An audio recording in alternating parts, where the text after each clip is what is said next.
ternyata saat bayi dalam kandungan, itu kalau kita sering doakan, sering bacakan Al-Quran, ternyata ada perkembangan positif dalam janin. Bahkan pernah ada bayi dibacakan Al-Quran, tiba-tiba gerakannya berubah seperti sujud. Allah memberikan penjelasan di Quran surah ke-7 ayat 189, paling kiri sebelah atas. Falamma taghasyaha hamalat hamlan khafifa. Ketika suami istri mulai bergaul, istrinya mulai mengandung. Ya, famarat bi. Kemudian mulai kandungan berlangsung. Falamma athqalat da'awallaha rabbahuma. Ketika kandungan semakin berat, maka kedua orang tuanya mulai berdoa kepada Allah Subhanahu wa taala. Fokus baik-baik, yang diminta berdoa ternyata bukan hanya istrinya tapi plus dengan suaminya. Suami berdoa, istri berdoa, perbanyak permohonan kepada Allah Subhanahu wa taala. Saya pernah konsultasikan waktu anak pertama dalam kandungan, kami bertemu dengan dokter ya perempuan yang memeriksa kandungan. Ternyata yang paling menarik, Pak Ibu, ada keterangan kata dokter yang disampaikan kepada kami. Saya dengan istri datang, Pak, sudah ada pertemuan dokter-dokter muslim, minimal kami di Asia Tenggara, dan diberikan kesimpulan ternyata saat bayi dalam kandungan itu kalau kita sering doakan, sering bacakan Al-Quran, ternyata ada perkembangan positif dalam janin. Bahkan pernah ada bayi dibacakan Al-Quran, tiba-tiba gerakannya berubah seperti sujud. Berhenti Al-Quran, dia kembali lagi, dan responnya cepat sekali, cepat. Bahkan beliau katakan kalau orang tua berbuat baik sejak dalam fase kandungan sudah melewati 4 bulan, maka kebaikannya otomatis akan berpengaruh kepada janinnya.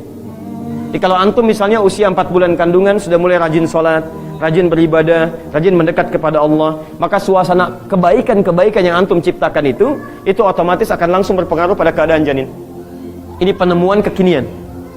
Dalilnya ada di Quran, kemudian spiritnya ada di Quran, dan praktikalnya ditemukan oleh ilmu kedokteran modern. Teorinya di Quran. Satu. Dan saya pernah coba ini.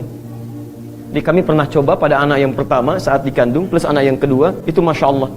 Di saat kami bacakan Quran, istri saya lelah, saya bilang nggak apa-apa, pakai earphone, tempelkan di perutnya. Dan di kamar pasang aja Quran, terus pasang 24 jam. Sampai sekarang kami biasakan. Kami keluar, beliau keluar, di rumah kosong Qurannya tetap berputar. Antum tahu apa yang terjadi? Ada satu hal yang sangat indah yang nggak bisa saya lupakan.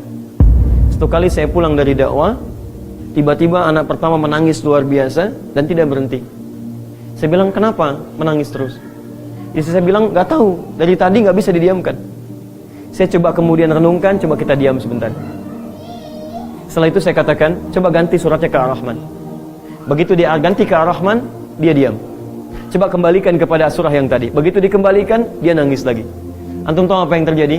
Ternyata saat dikembalikan kepada surah dia nangis itu, ayat itu sedang berbicara tentang konsep neraka.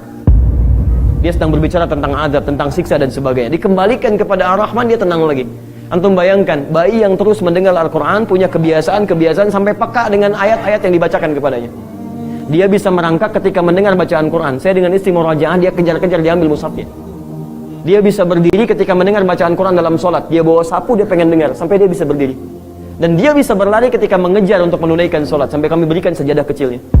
Antum bisa bayangkan, ketika antum berikan Quran sejak mulai dininya, maka Quran hadir dalam benaknya. Sebagian teman-teman, mohon kita amalkan Quran surah 58 ayat 11 ya. Ya ayyuhalladzina amanu idza qila lakum tafassahu fil majalis fafsahu yafsahillahu lakum.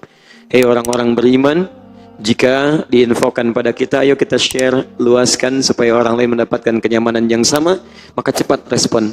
Orang yang bisa meluaskan bagi orang lain, Allah akan luaskan titian kehidupan apapun yang amalkan dalam kehidupannya.